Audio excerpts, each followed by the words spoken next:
Hello everyone, and peace of Christ all of you. I apologize I'm late because I was using Petra time.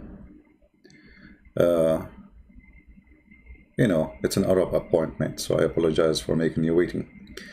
Today our topic, actually, I was going to talk about something else, and then somebody asked me a question. I saw the email, and then I saw, okay, well, this is more important, let us talk about it. All of us, we heard about the claim that Mecca, or let us say the Muslims, they worship, the early Muslims, they used to go and worship toward Petra. I will play a little bit of a clip so we can understand what we are talking about. The one who came with this theory, he's a historian. His name is Dan Gibson, or Dan Gibson. Let us hear what you want to say. He has extensively researched the peoples and places of the ancient world before Islam. I first came to Arabia in my early 20s, and I've spent more than 30 years exploring every corner of this amazing part of the world, piecing together evidence for a radical new theory, which I believe will change our understanding of the past. Years of study have led me to the conclusion that Islam began somewhere other than where the conventional histories suppose, and that in early Islamic writings there are clues and references that reveal the hidden truth about the Mecca mystery. Back in 2002, I had occasion to visit a conference on Nabatean studies organized here by the Al Hussein bin Talal University. During the conference, I had occasion to speak with leading archaeologists from Saudi Arabia and from Jordan. I asked them specifically about the archaeological record in Mecca. While not wishing to be named or quoted, they admitted that there was no archaeological record in Mecca before 800 AD. I had expected them to defend the opinion. Okay, just take a note. See, there is reasons for things to be rejected. There's reason for things to be accepted, right? So I agree with this guy that Mecca is nothing. I mean, there's no record of it. This Mecca thing, it is nothing. Actually, just to confirm what this man is saying, regardless if I agree with him or not, later you will know how much I agree and how much I reject.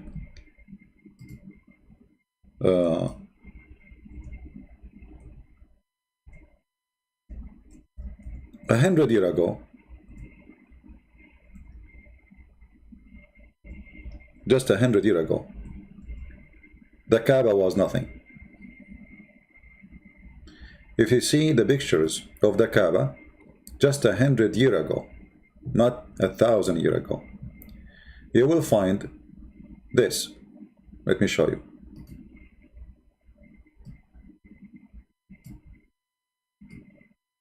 This is before the oil.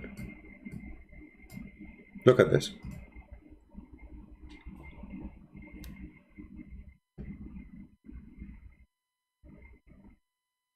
Do you see what I see? A room. There's a bunch of columns around it, made from little rocks, and a bunch of houses. Everything around it is dirt. There's nothing. It's just a room. And this room, if you read my books, you will find that this is now, I mean, this is 100 years ago. If you go a little bit back, you will see there is no roof for it. To the point that other cities, they come and they throw garbage from the top of the roof, because there's no roof, like they throw it from the top of the wall, to tell the people who worship in this place that our place is better. Look, your God cannot even stop the garbage. So I agree with this man regarding Mecca have no roots. It's just a little tiny village. What happened then, when the oil started coming, then Mecca changed, became a business. And here you need to ask yourself, if the early Muslims, they believe in Mecca, why did it not even, I mean, they have, the Muslim, they say to you, we have palaces in Spain. Do you see the building we built in Spain? First of all, you did not build any building in Spain. Go and read Ibn Khaldun, you will find that the one who built is those who you brought from Syria or from Spain itself, the one you forced them to work for you. Arab don't know how to build. And the proof is in front of you. People of Yemen are not the Arab. And they are not even Arab. And even the Muslim, they claim, oh, the Yemeni, even the Quran claim clearly that the people of Yemen was occupied for a long time by the Ethiopian, and then was occupied for a long time by the Jews, and then was occupied by the Arab. All study show that those who live in Yemen, they don't even speak Arabic.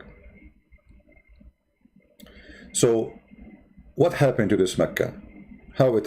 Why the Caliphate did not spend money to make Mecca look beautiful? I mean, if this is the most holy place, the one who is building palaces in Damascus, in Baghdad, in Spain, can't he build a palace? Little rocks around the Kaaba to make it clean, put tiles in the floor. This is just 100 years ago. So we go back to the video. This is a question you have to put in your note. As long as the Muslims, they reach all the way to China, money was coming like rain. You know, invasion, the purpose of invasion is not really spreading Islam. The purpose of invasion is money and slavery. This is a Hungary, slavery, money, empire. So if they are really doing for the sake of Allah, and this is the most holy place for them, so why it was like this? That is a question no Muslim can answer. Now, we go back to the video of Dan Gibson. And by the way, if you want to watch the video of Dan Gibson in full, because we will not play it in full, we will play just a section of it, you can see it in the information down the video there. That Mecca was a walled city with houses and gardens and public buildings and temples. They said no, there was nothing like that there. Did you know that the name Mecca is mentioned only once in the whole Quran? True. Muslim scholars link other names with Mecca. Names such as the Forbidden Gathering Place, or the Holy House, or the Place of Becca, or Weeping. All of these terms are universally associated with Mecca today. Nevertheless, the Quran itself does not tell us in so many words that these all refer to Mecca. Muslim scholars see no reason to debate this. But in recent years, some historians have raised questions. They have noted that Mecca was a barren place and not located on the ancient caravan route. People have imagined that the caravans carried incense, spice, and other exotic goods. But according to recent research, by the time of Muhammad, the age of frankincense was now long over, and the Arabs engaged in a trade of leather and clothing, hardly items that could have sustained a large city that was described as the mother of all cities and the center of the trade route. Look at this map. Where do all of the trade routes intersect? There are 3 places in northern Arabia that could be described as the center of the trade route. What is interesting is that Mecca was not even a stopping place because it was not even located on the caravan route. In this film, we will find out why there is a total lack of archaeology in Mecca from the time of the Prophet Muhammad. All right, so you can watch it to the end if you want. For me, I made a video before I rejected what he's saying, and I have my reasons. Because actually I did not hear him speaking, I heard J. Smith, and J. Smith, he did not lay it out clear. So what J. Smith, he said, that there is many old mosques, they are, the direction of them toward Petra. And it mentioned some of them. My response was, well, those mosques, they used to be temples, and the Muslims hijacked them. Which means they are not built by Muslims. But then when I watched, Dan Gibson, he brought names of mosques, which is really built by Muslims. Which means after Islam, supposedly. Not previous, not something exists 300 years before Muhammad or 500 years before Muhammad. So I rejected anything to be connected with Islam or Muhammad just because it is built by someone he is not supposedly a Muslim. But hold on. But Islam is not a new religion. Islam is just a continue of a cult. You will see that the Muslims themselves, they admit, if you go in the Quran, you will see the Muslims, they admit that the kuffar, let us see the Quran,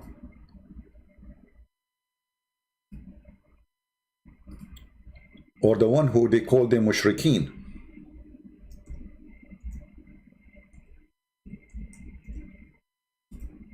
What mushrikeen mean? Those who associate intercessor with Allah. Chapter 2, verse number 105. And here you see right away a stupid mistake in the Quran, which does not make sense. You see, the translation here is not really accurate. Let us find different translation. He used, instead of saying people who associate, he said pagan. That's not true. Even if they are pagan, still the translation is not right. We change the translation, or the translator.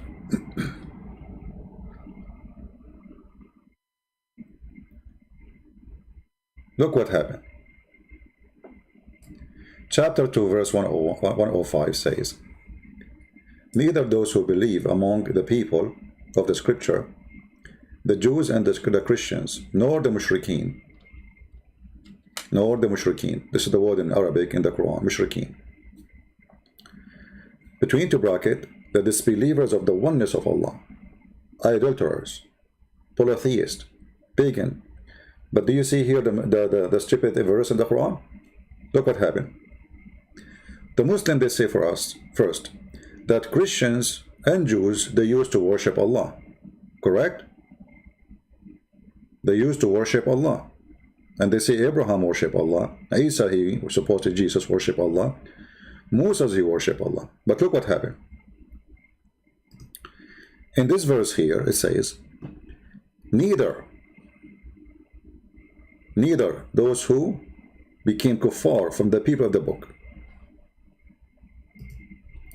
The Quran is not calling them mushrikeen here, it's calling them people of the book. Nor the mushrikeen. Okay, hold on. The people of the book, if they became kuffar, they disbelieve. They disbelieve in what? Whatever they disbelieve, still they are not mushrikeen. Take a note. What mushrikeen mean between two brackets? Those who disbelieve in the oneness of God, the idolaters, the polytheist, and the pagan. The Christian are not. Otherwise, if we are the same as those who they are mushrikeen, the Quran should not divide us and say neither the Christians and the Jews or the mushrikeen. Are you getting my point? Like when I say, let us say we are trying to study ethnic group. So we say the Indian, nor the white people. If the Indian are white, we will not say nor the Indian, correct? Because they are the same. So when we separate between the mushrikeen, which is supposedly between two brackets, those who disbelieve in the oneness of God, those who are idolaters, those who are polytheists, those who are pagan, they are not the same as the Christian and the Jews. So the Quran confirms in this verse something very important, that the Christians, the Jews are not al-mushrikeen. However, in different verses in the Quran calls us mushrikeen. And that is showing you that the one who wrote the Quran is an idiot, because he contradicts himself. For if we are the mushrikeen, here the verse is wrong. You should not say nor the mushrikeen if the Christian and the Jews are the mushrikeen. Remember here, it says already that those Christian and Jews, they are the wrong one, supposedly. They disbelieve. You know what I mean? A Muslim here, he can't play the game, say, oh, he's talking about the good Christian who believe in Jesus. No, it says those are the one who disbelieve in Muhammad. So even the Quran, who speak negatively about the Christians in this verse, that they are people who disbelieve, and the Quran explained to us that those are, when you say, the second you say the people of the book, right away you mean to believe, the Christians and the Jews. Immediately. unless you name them by name. You say like Christian, which is supportive of Nasara, or you say the word Jews, which is Yahud. So the Quran here make differentiation between the Mushrikeen and the Christian and the Jews. Why we are not the same? Because we don't worship the same God. The Mushrikeen is the one who believe in intercession of others to Allah. So they worship Allah. So Muhammad himself, he worshiped Allah, the God of the Arab before him, the God of many other nations around him before him. He is just a follow pagan, follow what was exist. So Muhammad, he want to get close to the Christians in their belief. He want to get closer to the Jews in their belief. What is the belief? There's one God. So Muhammad starts saying there's no God, don't have 3 daughters. And then when Muhammad, he moved to live between the Jews, he starts saying things negatively about Jesus. That Jesus is not the Son of God, for this is what the Jews believe. So Muhammad, the confused man, he is between. Still, at the end of the day, he worshipped the God, his name is Allah. Regardless, he is talking to who. And those verses are very important. Now listen. Dan Gibson, he said that Mecca was not the main place of worship. The Muslims don't pray to it. Actually, I can support what he say. Still, I will not go with him, but I want to show you some verses.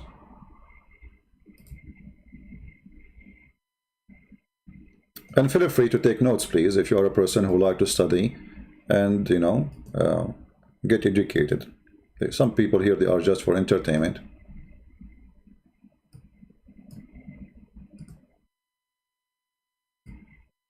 If you go to chapter of Az-Zukhruf, chapter 43, verse number 31. Look what the verse here is saying. I don't know if Dan Gibson, he knew about it. If somebody know the person, he can contact him. Also they say, why it is not the Quran sent down to some leading men in either of the 2 cities?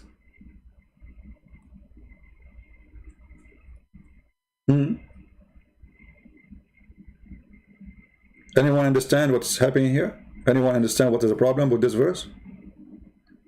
Let me see in the text, you guys, if you are thinking with me. The one who is making the question is those who refuse Muhammad. What was the question? They are wondering how come, why the Quran was not sent down to some, this is a Muslim translation, not mine. This is the Muslim translation. Again, Muslim, don't say to me, you know them. What is the problem?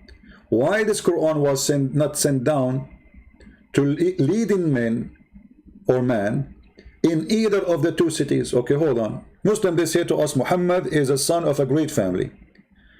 Muslim, they say to us that Muhammad father, Muhammad grandfather is the most high noble of Quraysh. The Muslim, they say to us that they are the most extreme important, to the point even the grandfather of Muhammad is the one who do care of the Kaaba. Suddenly, this Quran sent to someone not from a great family. Do you understand what I'm saying?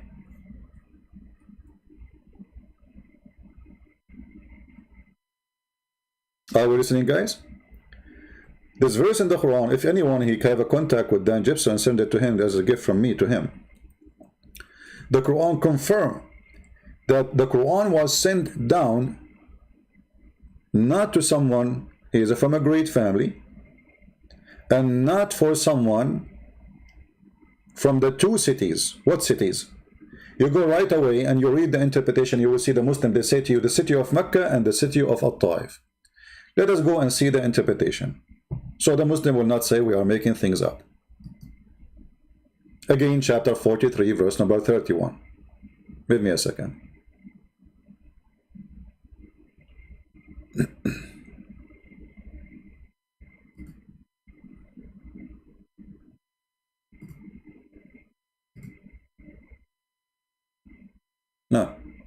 The website of the King of Jordan is not working, as usual.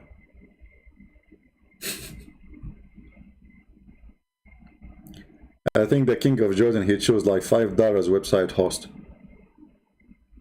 This is how much he care for his prophet. Okay, let's see here.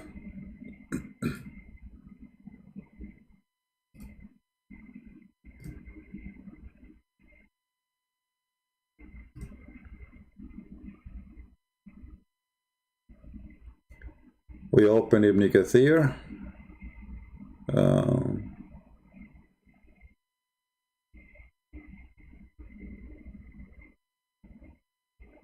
Here we go. This is Ibn Kathir. Even I prefer the other website because this website, the text is so small. When you put it on the screen, it doesn't show really good. But anyway, you can open, maybe the admin, he can post for you the link. Again, this is Ibn Kathir, chapter 43, verse number 31. Why not the Quran sent down to some great men of the two towns? Meaning, why the Quran is not revealed to some man who is great and permanent in their eyes from the two towns, i.e. Mecca or At-Taif? What does verse confirm to us? That the Quran was not revealed to someone from Mecca, neither from At-Taif.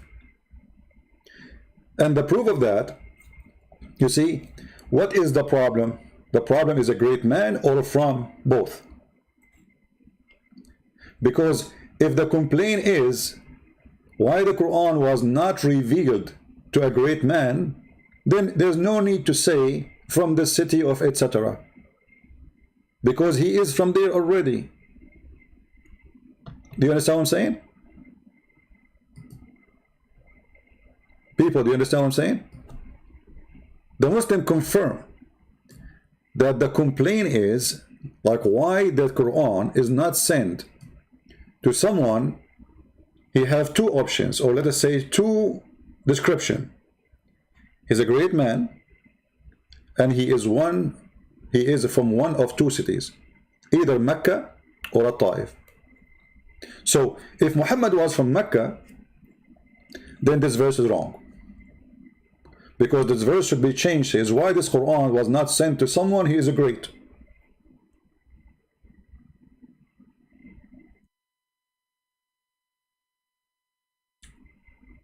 But the Quran confirmed that he is not great and he is not from Mecca. And this is, by the way, defeat all the lies of Muslims they give to us, saying that Muhammad was the most honorable people. They call him a person of honor, as-Sadiq al-Amin, the trustworthy, the trustworthy. The guy, even when he got married from Khadija, he made the father of Khadija drunk in order to have Khadija.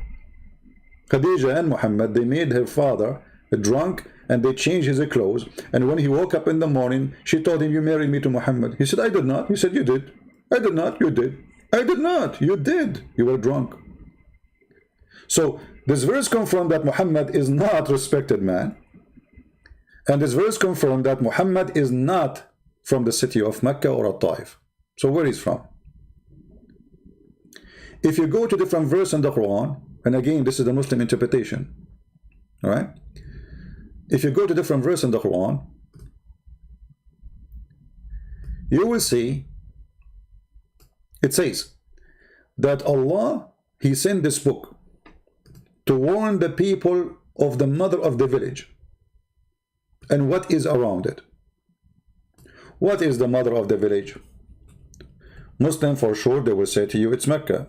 But why it's not Petra? We just showed you a picture of Mecca. You know, it's just what? This is the mother of the village? This is just 100 years ago. How this one is the mother of the villages? Little tiny few houses.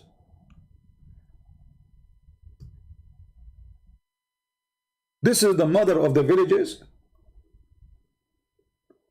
When the Muslims, they say villages, they mean cities. Cities, this is a city?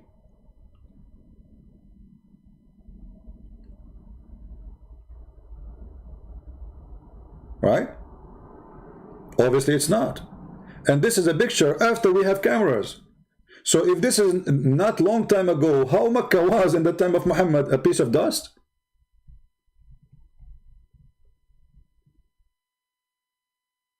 This is the center of Mecca now. This is around the Kaaba. Those are the fancy houses. Look at this. Look at the Kaaba itself. So the Quran is saying clearly, we send you this book to warn people who around the mother of the cities. So where is the mother of the cities? So when Dan Gibson, he say Petra, well, that makes sense. That is a city.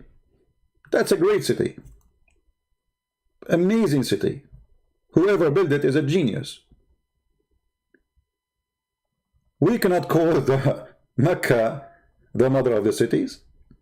So when Dan Gibson, he come and he say, well, there's many things does not make sense with this cult, with this religion, about the existence of Muhammad, where he was exist, he have tons of reasons to accept. However, I have a problem with this. You see, in order to come from the city of Petra, if Muhammad is from the city of Petra,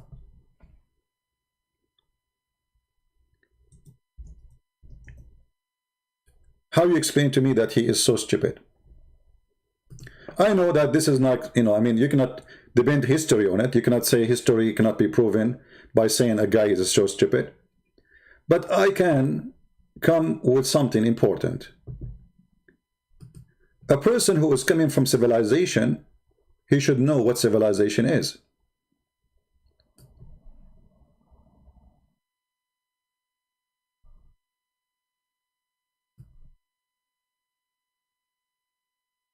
The Muslims, an Islamic book says, Muhammad, he used to clean his bum with the 3 rocks.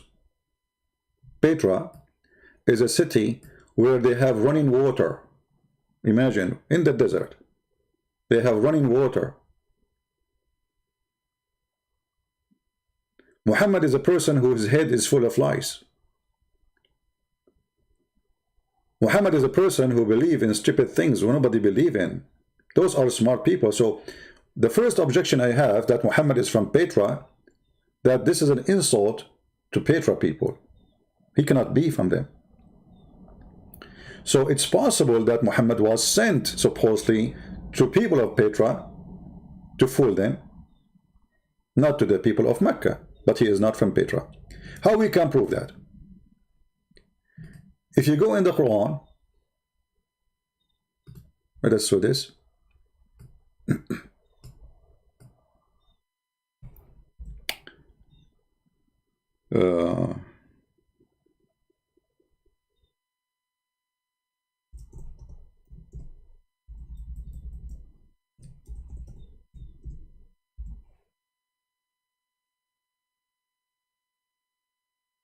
Let us see.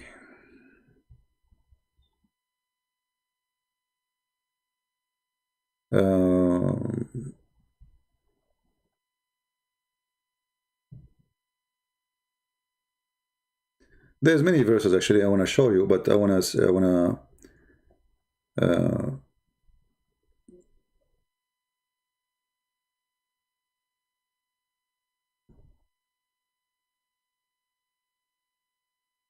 what verse we will show you.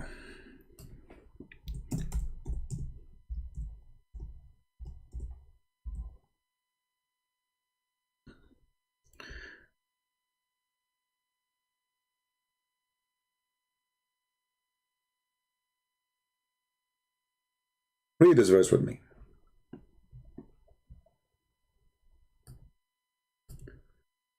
The first thing you see in the screen, it says, it was not fitting for the people of Medina. But Medina is not a name of a city. Medina is a word means city. Medina is a word means city. This is not a name. So it was not fitting for the people of the city and the Bedouin Arab of the neighborhood to refuse who? To follow Muhammad. Okay. So we have to differentiate between those who live in the city and those who are Arab. Those who live in the city, they are not the Arab.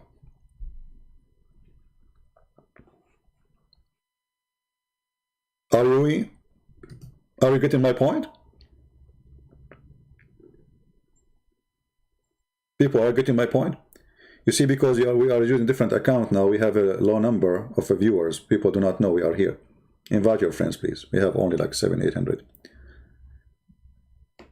It is not fitting. It was not fitting for the people of Medina, which means the people of the city, and the Bedouin Arab, the Arab in the neighborhood. So those who they are in the city, they are not Arab.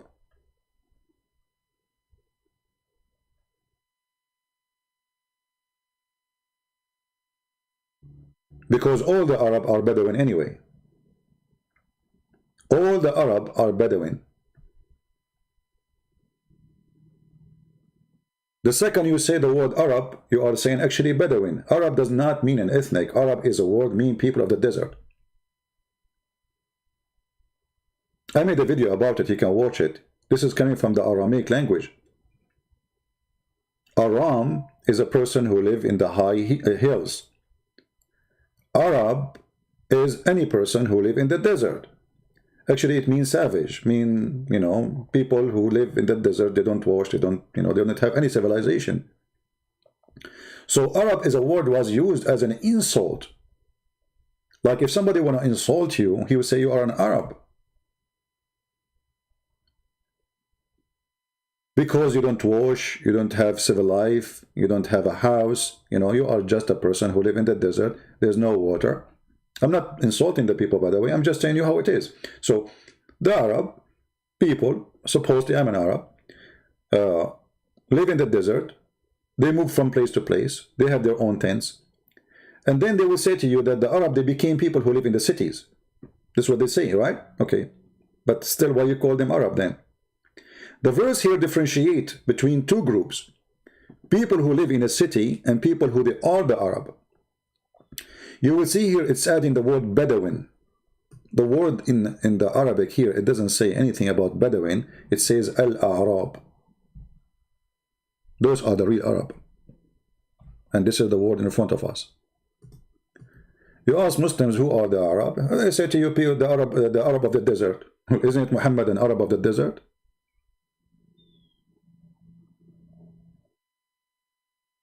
Right? There is someone want to debate me. His name is Mokaraji Raj. Well, he is an Indian Hindu. He debate me about what? Focus with me, please. Guys, don't post things that have nothing to do with the topic. If you are interested in something else, don't disturb us. Otherwise, I will disable the chat. I mean, that's it now. That somebody want to debate me?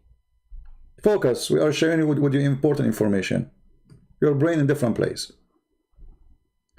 So, the Arab are not the people of the city. Which city? They say to you, Medina. Which city, Medina? There is no city, it's called Medina. Because this is a word mean city.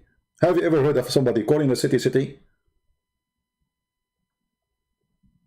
The Muslims agree that Muhammad, he went to a city called Yathrib.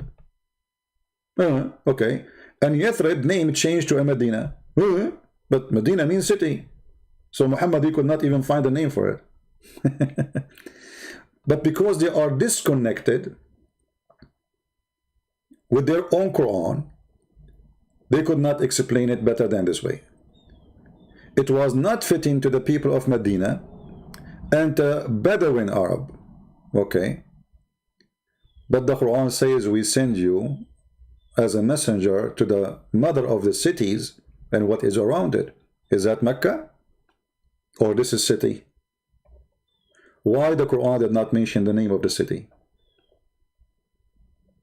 No name. The Quran never mentioned who is Muhammad, who is his father, where Muhammad was born, which year. You see, the Muslim, they have videos says the Bible written by John. John who? Luke who? Mark who? Oh, okay, here we go. The Quran given to you by Muhammad who? Not a single verse in the Quran says where Muhammad was born, where Muhammad was buried, Who is the father of Muhammad and who is the mother of Muhammad? Nowhere. So Dan Gibson, he have a lot of point, but for me it doesn't make any difference. We will listen to him more a little bit, and I will tell you why it doesn't make any difference for me. Why descriptions of Mecca do not tally with the landscape, and how an early Islamic civil war altered the truth about Islam. While Muslims all over the world believed that their holy city and their founding leaders all lived in Mecca, in Saudi Arabia, Dan Gibson believes the evidence actually points elsewhere. During my studies of Arabian history, I've come across evidence that points not to Mecca, but to northern Arabia as the founding place of Islam. Up until now, no one has ever questioned that Mecca is the holy city of Islam. Every Muslim believes that he should pray towards the Black Rock in Mecca. But years of study and countless trips to all parts of the Arabian Peninsula have led me to a radical new understanding of Islamic history. I believe that in the process of understanding Islamic history, a fundamental error has been made. It wasn't a deliberate falsehood, it was just a misunderstanding of what happened during the founding years of Islam. So later Islamic writers corrected what they thought was an error in earlier histories when it was actually the truth. Is it possible that over 1 billion people who follow the religion of Islam misunderstand how and where their religion began? And if so, what implications does this evidence have for the average Muslim who wants to follow the instructions of Muhammad, his prophet? We are going to have to examine a time in history and a setting that few of us understand. For centuries, the histories of the classical world and Middle East empires have been discussed, but little effort has been given to the history of Arabia. This ignorance is true not just of the West, but also of the Arabs themselves. The Prophet Muhammad was born in 570 AD, at a time and a place that few people today really know about. His grandfather and his father were Nabatean merchants, and in fact Muhammad himself married a merchant woman. One day, Muhammad was meditating in a cave and an angel visited him. The angel taught him words of praise to Allah. Later, his wife convinced Muhammad that it really had been an angel and he was in fact called to be a prophet of God. During his lifetime, he had many visits from the same angel, and each time there was a new revelation. These revelations from the whole of the lifetime of Muhammad become gathered together to what we know today as the Quran. Adel Ishamari studied Islam at the Islamic College in Kuwait. Over the years, he and Dan have formed a good friendship and have often found themselves drawn into deep discussion about faith and its history. كانت رسالة محمد هي أن في إله واحد وأن هو آخر الأنبياء الذي أرسلهم الله. وهذا الشيء أغضب كثير من المتواجدين في مكة بسبب أنهم كانوا يعبدون آلهة أخرى وهي الأصنام. كثير من الأصنام كان موجود هناك وكانوا يعبدونها. Okay guys, we'll just receive a copyright audio from YouTube. I don't know what, I mean, we post the credit for the video, we post etc. and we receive copyright audio.